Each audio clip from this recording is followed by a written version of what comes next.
From the Frontier Communications Studio, this is West Virginia Tonight.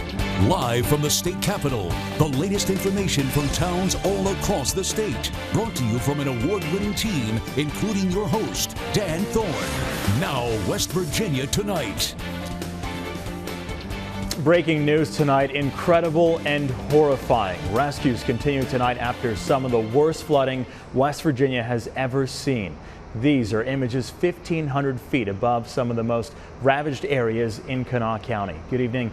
I'm Dan Thorn. Deadly flooding hits the Mountain State and many towns and communities left underwater or in ruins. West Virginia Governor Earl Ray Tomblin has now declared a state of emergency in 44 of the state's 55 counties. The West Virginia Division of Homeland Security reports now that the death toll is at 20 people across the state tonight. Those hardest hit areas include Greenbrier, Nicholas, Fayette, Kanawha, and Webster counties. One of the most devastating spots is along the Elk River. Nikki Walters took a tour of some of the remote areas in the Elkview area. She has more from the flood zone. Nikki. I'm here on Wills Creek, which is right near Jordan Creek, the site of one of the fatalities associated with these floods. Take a look right here at just how high the water got. I'm going to open this mailbox and let you look inside. Just take a look at all of that mud. That's how high the water was. The creek is all the way over there. Right now I'm joined by one of the residents who's seen everything and experienced everything. What's your name, ma'am? Kimberly Isom. All right, and so what did you see last night? The water came up so fast you really couldn't tell what was going on.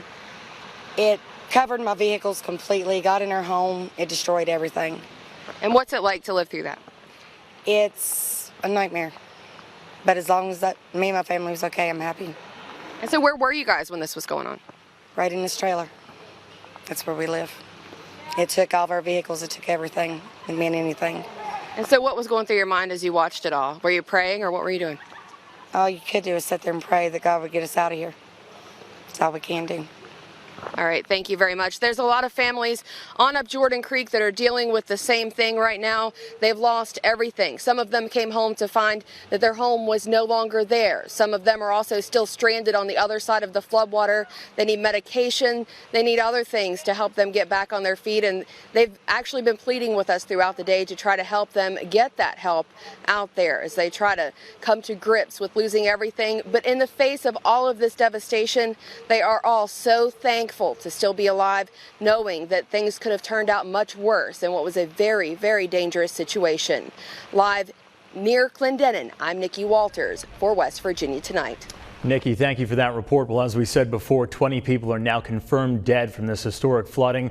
Among the dead, 2 children, a 4-year-old in Jackson County and an 8-year-old in the Wheeling area. Tonight, the family of the Jackson County boy is suffering an unimaginable loss after their little boy was swept away by raging floodwaters. The body of 4-year-old Edward McMillian was found by rescue crews in Ravenswood this morning. Hillary Hall has been following this story and has the latest details.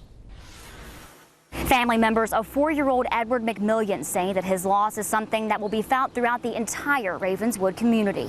He was just a playful, joyful, kind-hearted little feller. They called him Little Man. Loved ones say the loss of Edward McMillian feels more like a nightmare than reality. After calling the search off last night due to safety concerns, emergency crews found the boy's body in the creek along Utah Road in Ravenswood.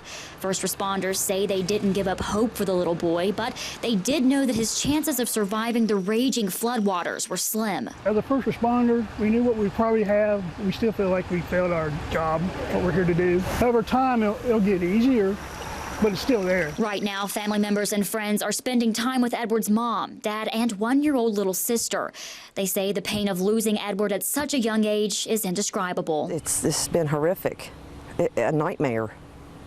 I mean, there's no words can explain. It's just a terrible tragedy. Family members say funeral arrangements for Edward have not been set up yet, but they will be accepting donations to help pay for those services. Reporting for West Virginia Tonight in Jackson County, I'm Hillary Hall. All right, Hillary, thank you. Well, in Wheeling, another search for a child ends tragically. 8-year-old Emmanuel Williams was walking in the creek when he slid on a slippery surface, fell beneath the water, and was swept away. Firefighters and police officers with canines, divers, and kayakers searched frantically the Wheeling Creek. The boy's body was found underwater about 25 yards away from where he fell.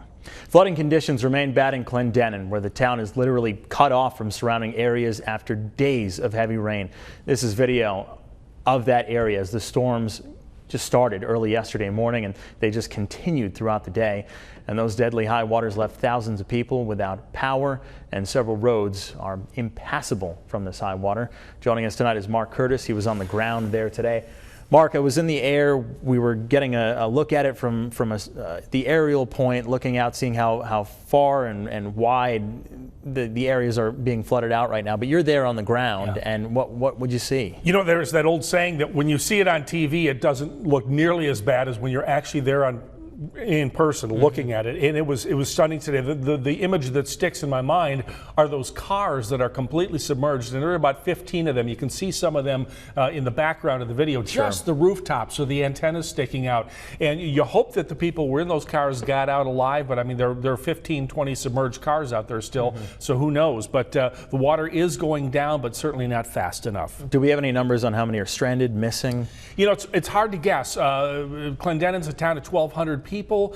Rescuers and relatives I talked to today said it's probably in the hundreds. Look, this is the area right at the Interstate 79 exit where it meets up with Highway 119, one of the major highways in West Virginia. Sure. So this is a big area, and Spencer and Clendenin are both beyond that area. So in a town of 1,200 people, Clendenin say we could be talking of hundreds of people still stranded. The fact that the power is out and people's cell phones have now died, it's hard to get an accurate accounting. And obviously those conditions, you know, you're hoping that they're improving. Yeah, you know, the best news of the day was there was no rain, heavy rain coming down. There's a sprinkle here, but you know, this is the area where that elderly gentleman was found dead last night. You hope that there are no other people trapped or dead in those waters and that everyone gets out okay. But the big thing is no more rain in the area will help a lot, help that water recede and open up the town again to travel. Mark Curtis, thanks for your work today. We appreciate it. Okay, well, next tonight, another hard-hit area. White Sulphur Springs in Greenbrier County is dealing with their own set of major problems. Sydney Shalafo has a look at the aftermath. Sydney. Well, Dan, like Mark said, we see this kind of damage play out on the big screen all the time, but it really is quite a different story and really shocking when you're standing in the heart of it like I am here in White Sulphur Springs. Everywhere you look here, there are homes and cars that have been just completely destroyed by the storm. Trees have come down and giant slabs of pavement have been washed in to yards. We've also seen homes that have been picked up and washed just even a couple yards down from their original plot of land, but still absolutely destroyed. One resident we spoke with lost her home, but she's just thankful that all her parents and her family is going to be okay. Crews have been working tirelessly, of course, to clean up the mess, but residents have already been outside trying to haul away any sort of debris or damage that they can find in their yards. Reporting for West Virginia tonight in Greenbrier County, I'm Sydney Shalafo. All right, Sydney, thanks a lot. Well, we all know that the Greenbrier Classic is just around the corner, and it wasn't golf balls Bubba Watson was hitting yesterday. He posted this video to his Facebook page, and this right here is what the old white golf course looks like now. Water is over the 17th and 18th holes. Watson, who owns a home at the Greenbrier, also offered prayers for people in that surrounding area. In another post, he says that they're without power right now and that he's never seen this much rain. Water is also rising to very high levels in Charleston. West Virginia Tonight reporter Eric Halperin takes a look at the Kanawha River.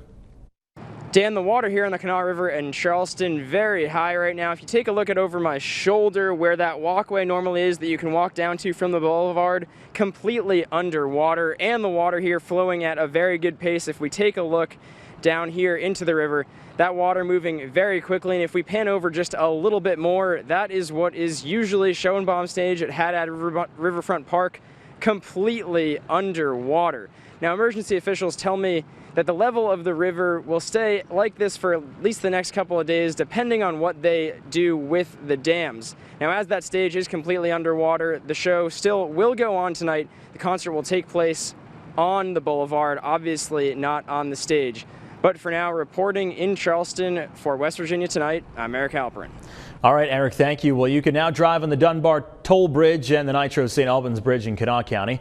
Several runway barges broke loose and then hit those bridges early this morning, as you can see there. Around 3 o'clock in the morning, they careened down the river, crashing into docks, boats, and even a stern wheeler. We talked to people in the area who watched from the banks as the scene unfolded. Not really a crash, more like a boom. I lived here my whole life. I've never seen nothing like this. Both bridges were checked extensively earlier today, and they are back open tonight. Will there be any more rain? That seems to be the main question for many people suffering around the state tonight.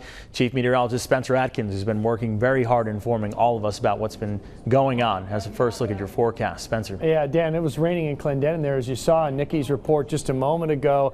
And there is a downpour right there, but you can see it is very, very small. So this may be an occasion, too, where if you know you have some family out there, you want to, maybe text them. I know we also heard that, some of the cell phones have died or whatnot, but if someone, you still have communication with them, you can text them and let them know. It's just a passing shower. There's a severe thunderstorm south of Petersburg, West Virginia, though. That's moving its way back across to the south and to the east. That's headed for Interstate 81 south of Winchester, Virginia. That's the strongest storm we have. There's the shower now, moving its way away from Clendenin on into Clay County. Again, so very hard hit. The Elk River swings down through here. That's where the problem was, one of the huge problems.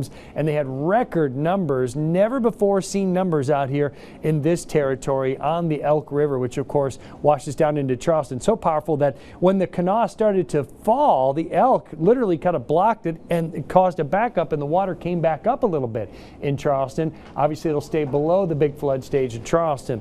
Down in the southern counties here, we do have some rain again in the Pineville area, south on over toward Odd, and that's going to continue its way on over toward Alderson, where it has been raining, but that's then moving away. I'll be back to tell you a little bit more about our weekend weather, and we'll have some local forecasts for you as well in just a bit. All right, Spencer, thanks a lot. Well, the rain has stopped, but the water is not going anywhere. Incredible video. Jet skis, a boat, and a boat dock floating down the Elk River.